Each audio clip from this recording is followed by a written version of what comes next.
तपस्या किया सत्पुरुष का। सत्पुरुष ने कहा, निरंजन क्या तुम्हें चाहिए?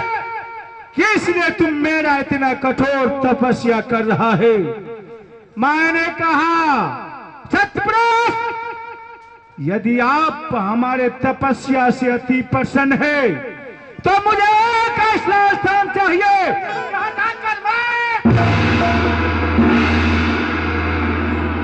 सत्पुरुष ने कहा, ठीक है निरंजन, मैं तुम्हें मानसरोवर द्वीप देता हूं।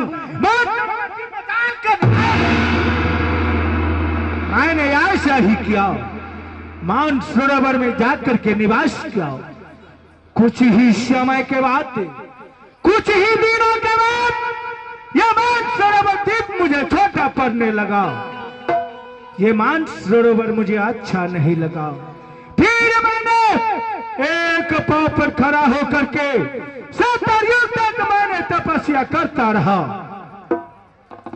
सत्पुरुष ने सहज को बुला के कहा, सहज तुम यहां से चले जाओ निरंजन के पास और जाकर के निरंजन से पूछो निरंजन को क्या चाहिए, किस लिए मेरा।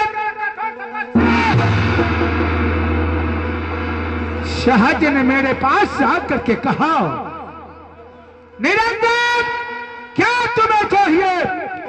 किस लिए तुम मेरा इतना कठोर तपस्या कर रहा है? मैंने कहा, सहज तुम तो मेरा ज्येष्ठ भ्राता हो।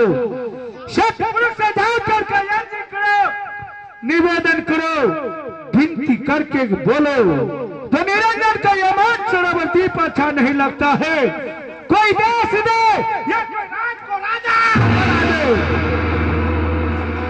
सत्पुरुष को जाकर के सारा बात सहज ने बताया। सत्पुरुष ने कहा, ठीक है सहज, निरंजन ने बहुत कठोर तपस्या किया है, जाकर के तुम बोलो निरंजन को मैंने तीनों लोक को राज देता हूं, मनमानी बनाए देता हूं, एक सृष्टि करने के लिए देता हूं। सहज ने मेरे पास आकर के सारा बात बताया। मैंने खुशी से झूम उठा, लेकिन सत्पुरुष ने तीनों लोक को राज दिया, लेकिन सृष्टि की सामग्री मुझे नहीं दिया। मैंने सोचा जो इस तीनों लोक पर मैं राज कैसे कर सकता हूं। फिर मैंने पितामह से अर्जी किया, निवेदन किया, विनती किया, पितामह आपने मुझे तीनों लोक को राज दिए है, मनमानी बढ़ाई दी है, एक जैसा सृष्टि करने के लिए आज्ञा दिए हैं आप, तो मुझे सृष्टि की सामग्री मुझे प्रदान करें। सत्पुरुष ने कहा, ठीक है निरंजन, तुम यहां से चले जाओ पाताल लोक में तुम्हारा भाई कुर्म रहता है।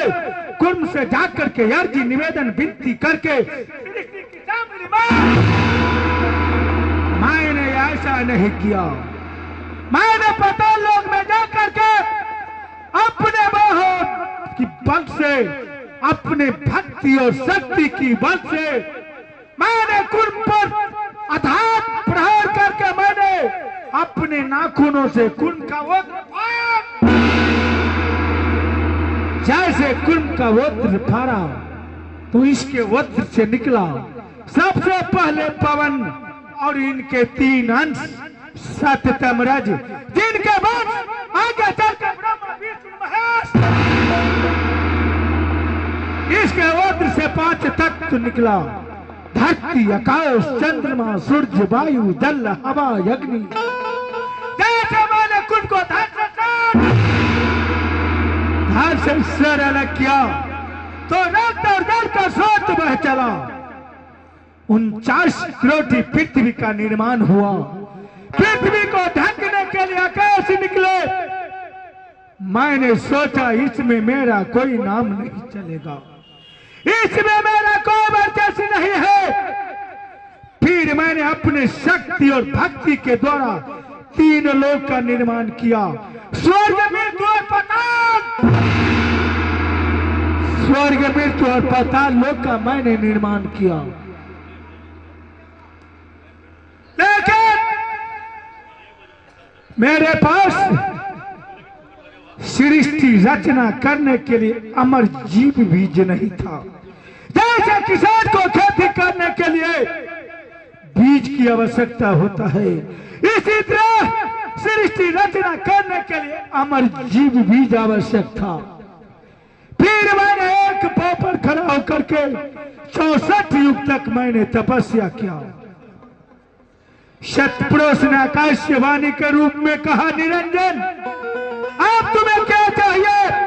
मैंने तीनों लोग को राज तुमको दिया है, मनमानी बना दी है, एक और सृष्टि करने की आज्ञा तुम्हें दी, अब तुम्हें क्या चाहिए? मैंने कहा, पितामह यदि आप हमारे तपस्या से अति प्रसन्न है तो मुझे अमर जीव बीज चाहिए। उसी समय सतपुरुष ने कहा, ठीक है निरंजन, मैं तुम्हें अवश्य अमर जीव बीज दूंगा। उसी समय अष्टंगी हत्या को बुला करके कहा, अष्टंगी जाओ तुम यहां से निरंजन को साथ देकर के सृष्टि की रचना करो। जैसे मैंने अष्टंगी को अपने ओर आते देखा, अष्टंगी को रूप पर मैंने मोहित होकर के अष्टंगी को भक्षण, जैसे मैंने अष्टंगी को भक्षण किया उसी समय सतपुरुष ने मुझे श्राप दिया, निरंजन मैं तुम्हें श्राप देता हूं तो 1 लाख जीव तुम प्रत्येक रोज आहार करोगे और इतना ही नहीं निरंजन, आज से तुम्हारा नाम मैं काल निरंजन रखता हूं। उसी दिन से मेरा नाम काल निरंजन पड़ा है।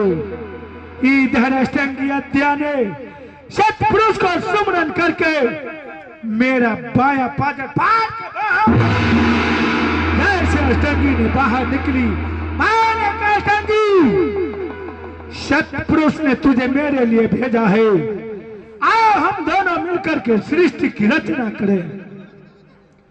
अष्टंगी ने कहा, निरंजन सबसे पहले तो तुम मेरा ज्येष्ठ भाई था, जब तुमने पेट में डालो तो पिता के तुल्य हो गया निरंजन, अब तुम मुझसे शादी करने के लिए कह रहा है, अब तुमसे घोर पाप होने जा रहा है निरंजन, अब तुमसे घोर पाप हो जाएगा। मैंने कहा, अष्टंगी कि पाप पुण्य मैं ही करता, पाप पुण्य मैं ही करता, पाप पुण्य मैं नहीं करता।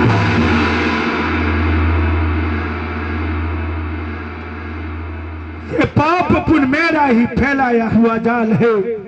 जो जीव इस पाप पुण्य के फंदे में फंसता है वो निरंजन का हार बनता है। मैंने जोर जबरदस्ती के साथ अष्टंगी के साथ में शादी करके 3 पुत्र पैदा लिया, जिसका नाम मैंने बाद में अंकित किया हूँ, ब्रह्मा विष्णु महेश।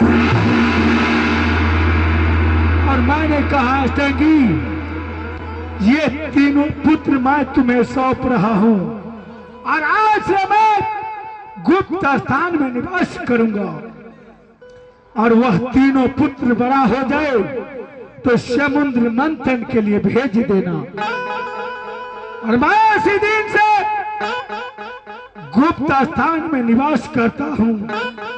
और मैंने कहा, अष्टंगी तुम तीनों पुत्र को मेरा भेद नहीं खोलना, यदि तुमने मेरा भेद खोल भी दिया तो खोलते खोलते अपना समय व्यतीत कर देगा, लेकिन उसी दिन से मैंने गुप्त स्थान में निवास करता हूँ और इस भोले भाले जीव को नाना प्रकार का कर्म करवा करके अच्छे से अच्छे कर्म करवाता हूँ, बूढ़े से बूढ़े कर्म करवा करके शिवयाना पर तप्त शिला पर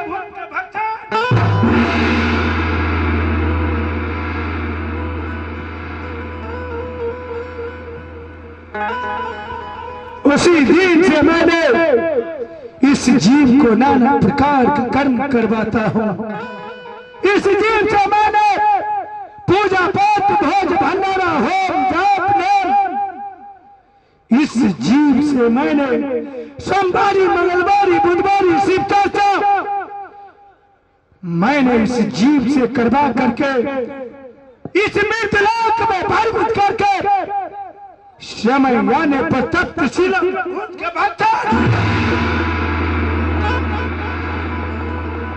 इस करोड़नी महात्मा मनुष्य को मैंने अपने बस किया हूं। आज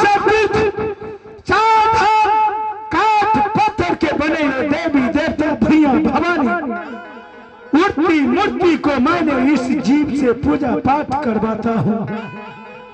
समय आने पर तप्तशिला पर पहुंच कर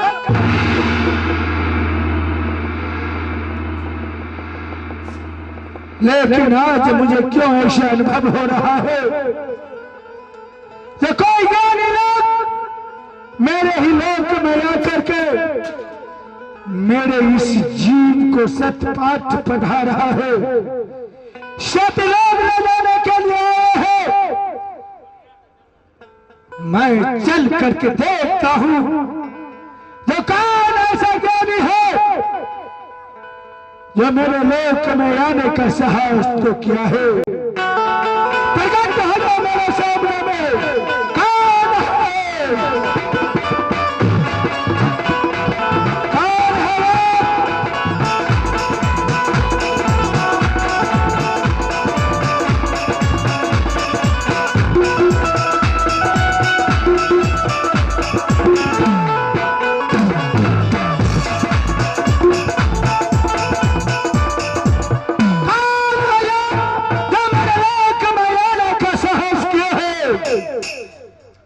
निरंजन, मैं सतपुरुष हूँ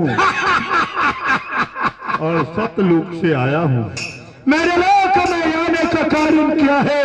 निरंजन, तुम्हारी करनी देख करके जब मुझे बर्दाश्त नहीं हुआ तब मैंने सोचा जो इस मृत्युवन में जाकर के जो निरंजन को मैंने सब कुछ दिया, मृत्युवन का राजा बनाया, 3पुर का राजा तुम्हें बना करके मैं ही कहा था निरंजन 3पुर का राजा मैं अपने भक्ति और शक्ति के द्वारा प्राप्त किया हूँ। आप मुझे कोई भिक्षा में या दान में नहीं दिए हैं। मैंने जो परिश्रम किया 70 युग, इसका फल मुझे 3 लोक मिला है।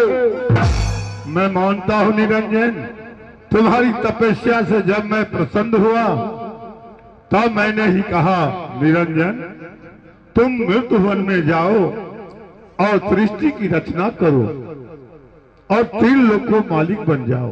परंतु तुमने यहाँ आने के बाद बहुत अन्यायी करते हो। तुमने किसी को वृक्ष से गिरा देते हो, किसी को विष पिलवा देते हो, खैनी बीड़ी तारी दारू का सेवन करवाते हो, उड़ती मूर्ति आठ काठ का बना हुआ देवी देवताओं भैया भवानी को पूजा करवा करके तू अपनी मान मर्यादा को बढ़ाते हो। इसीलिए मुझे इस मृत्युवन में आना पड़ा निरंजन। क्या इसी के कारण मैंने तुम्हें राज दिया जो तुम जाओ और मनमानी करो? मैं अपना कर्म कर रहा हूँ ज्ञानी जी, क्योंकि मुझे श्राप मिला है। तुम हार करोगे यदि मैंने ऐसा नहीं किया तो मेरे पेट का क्या हाल होगा ज्ञानी जी? मानता हूँ निरंजन, तुम्हें 1.25 लाख जीव को उत्पत्ति करते हो और 1 लाख जीव को तू भक्षण करते हो, लेकिन जो जीव मेरा है, जो गुरु शरण है, जो दान पुण्य करता है, जो भक्ति करता है, वह तो जीव मेरा है निरंजन। उस जीव पर में तो तुम्हारा कोई अधिकार नहीं है निरंजन। आप जो मेरे लोक में है, आपने कभी सोचा है जो यह जीव आपका कहना मानेगा या ना मानेगा? क्योंकि मैंने इस जीव को पहले से भ्रमित करके के रखा हूँ। मैंने एक समय आपको कहा था ज्ञानी जी, तो सतयुग त्रेता द्वापर में आप थोड़ा थोड़ा जीव सतयुग ले जाइए। जिस समय कल डूबेगा उस समय मैं आपको जीवन के जीव सतयुग। इसीलिए मैंने कहा था जिस समय कल डूबेगा उस समय तक मैंने इस जीव को अपने जाल में फंसा करके तब तक तीनों को पहुंच के बैठ करूंगा। लेकिन निरंजन, इतनी बड़ी अन्यायी नहीं करो। इस जीव से मैंने खैनी, बीड़ी, दारू, गांजा, भांग, अफीम, नाना प्रकार का नील सेवन करवाता हूँ। यह जीव काम, क्रोध, लोभ, मोह, अहंकार, कृष्ण से भरा है। तो आप बताइए इस जीव पर मेरा अधिकार है या लोभ के? मेरा भी अधिकार है निरंजन। तो ठीक है, जिस जीव के हाथ में अंशुवंश का छाप मैं देखूंगा, जिस जीव के हाथ में अंशुवंश का छाप, आपका छाप मोहर देखूंगा, इस जीव को मैंने अपने सर पर बिठा करके करूंगा। धन्य हो निरंजन, धन्य हो। परंतु यह जीव दयामंत है, भक्त भावनी है, भक्त भाव पर चलने वाला है, लेकिन इसको तूने इतना माया में जकेर दिया है। जो जीव हमारा कहना तो नहीं मानता, इसका कारण यही है जो भक्ति नहीं करता है, गुरुमुख नहीं होता है, दान पुण्य नहीं करता है। लेकिन आपने जो कहा, जो जिसके हाथ में अंश वंश का मोहर होगा और गुरुमुख होगा, उसको मैं अपने सर पर बैठा करके भवसागर को पार कर दूंगा। धन्य हो।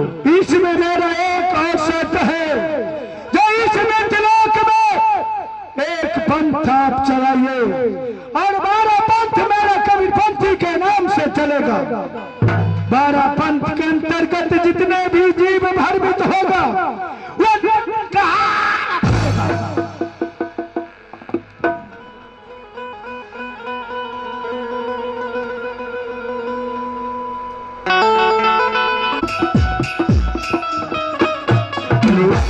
लेकिन जो जीव मेरा नाम लेता है और सत्कर्म करता है, उसको आपने कहा जो भवसागर पार कर देंगे। बिल्कुल, लेकिन आप वैसे होने कहाँ देते हैं निरंजन? मैंने ऐसे जीव को देखता नहीं हूँ, इसलिए ऐसा नहीं होता है। देखिए, मैंने आपको वचन दिया हूँ, जो जिस जीव के हाथ में आपका छाप मोहर अंशु वंश का छाप मैं देखूंगा, इस जीव को मैंने अपने सर पर बिठा करके इस भवसागर से बेड़ा पार करूंगा। ये मेरा वचन है। ठीक है निरंजन, लेकिन देखो निरंजन, इसमें जितने बैठे हुए हैं, यह भक्त भावनी और भक्ति, ये सब मेरा ही जीव है। और इसके पास श्रद्धा, दया, धर्म, जीव पर दया है, जीव हत्या नहीं करता है। इसीलिए मैं आपको धन्यवाद देता हूं जो आपने मेरे जीव को, जिसके पास अंक वंश का मोहर है, उसे आप पार करते हैं। लेकिन एक बात और मैं जानता हूं निरंजन, आपको मैंने सृष्टि रचना के लिए कहा कि हे निरंजन, तुम जाओ मृत्युवन में तुम्हारा भाई कूर्म जो पृथ्वी लोक में है, उससे जाकर के तू साध बाज प्रेम से मांग लेना। लेकिन आपने ऐसा नहीं किया, मेरे वचन को पालन नहीं किया। कि मैंने ऐसा क्यों नहीं किया? कुर्म मुझसे छोटा भाई था। यदि मैं अपने छोटे भाई के हाथ में हाथ जोड़ूं, गिड़गिड़ाऊं, उनसे विनती करूं, यह मुझे अच्छा नहीं लगा। इसलिए मैंने अपने नाखूनों से उसका वस्त्र लेकिन आप तो मेरी बात को नहीं माने। लेकिन अभी तक आप ये मुझे नहीं बताए हैं, जो इस मृतलोक में कौन ऐसा भक्त भावनी है, कौन ऐसा भक्त राज है, जिसके कारण आपको मरलोक से मृतलोक में आना पड़ा। तो मेरे मुख से सुनना चाहते हो निरंजन? तो सुनो, रेशमा नाम की एक करोड़नी है जो भक्ति भावनी और भक्ति करती है। वो बेचारी नगर में जाकर के भिक्षा मांगती है। कहीं सत्संग, परिवचन, भजन और साधुओं का जमात लगा हुआ रहता है। वो बेचारी भिक्षा मांगते मांगते वहां जाकर के बैठ जाती है। बैठने के बाद चावड़ा अमृत और प्रसादी पान करती है और मेरा ही नाम स्मरण करती रहती है, मेरा ही नाम लेता रहता है। इसीलिए मैं रेशमा करोड़नी के कारण मुझे मृत्यु लोक में आना पड़ा और मैं रेशमा करोड़नी को तक ले जाऊंगा। निरंजन, रेशमा करोड़नी को सतलोक ले जाने के लिए आपने अमरलोक से मृत्यु लोक में आए। हाँ निरंजन, रेशमा करोड़नी तो भक्त भावनी अवश्य है। इस मृतलोक में 16 कला से पूर्ण भक्ति में आगे जा रही है, ये बात मैं भी जानता था। लेकिन आपका मुखारबिंद से सुनने के लिए मेरा दिल बेचैन था। परंतु आप अमरलोक से मृतलोक में रेशमा करोड़नी के लिए आ ही गए हैं। हाँ निरंजन, तो आप आगे चलिए, पीछे निरंजन आ रहा है। लेकिन सुन लो निरंजन, आपने किसी कीमत पर रेशमा करोड़नी को कुछ नहीं बिगाड़ सकते हैं। या तो समय बताएगा ज्ञानी जी, समय से पहले न कुछ हुआ है ना तो होगा। ठीक है निरंजन, ठीक है। बेटी रेशमा करोड़नी, तुम जिस तरह भक्ति और भावनी हो, पतिव्रता नारी हो और भक्ति करती रहती हो, तुम सदा उसी तरह करती रहो। देखता हूँ निरंजन तुम्हारा क्या बिगाड़ लेता है। ठीक है निरंजन, आप आगे चलिए, पीछे निरंजन आ रहा है। मैं आगे चल रहा हूँ। ठीक है, लोग कैसे ले जाते हैं। ठीक है निरंजन, मैं आगे चलता हूँ। लेकिन रेशमा करोड़नी, तुम मत घबराना बेटी, मैं तुम्हारे लिए सदा तैयार रहूंगा। रेशमा करोड़नी भक्त भावनी अवश्य है, लेकिन इसका पति जो है खुरखुर करोड़ी, प्रत्येक रोज हजारों जीव को मार करके हजारों जीव को मार के भक्षण करता है। इस जीव पर सिर्फ हमारा अधिकार है। आप लोग देखते चलिए जो रेशमा करोड़नी और खुरखुर करोड़ी का क्या हाल मैं करता हूँ।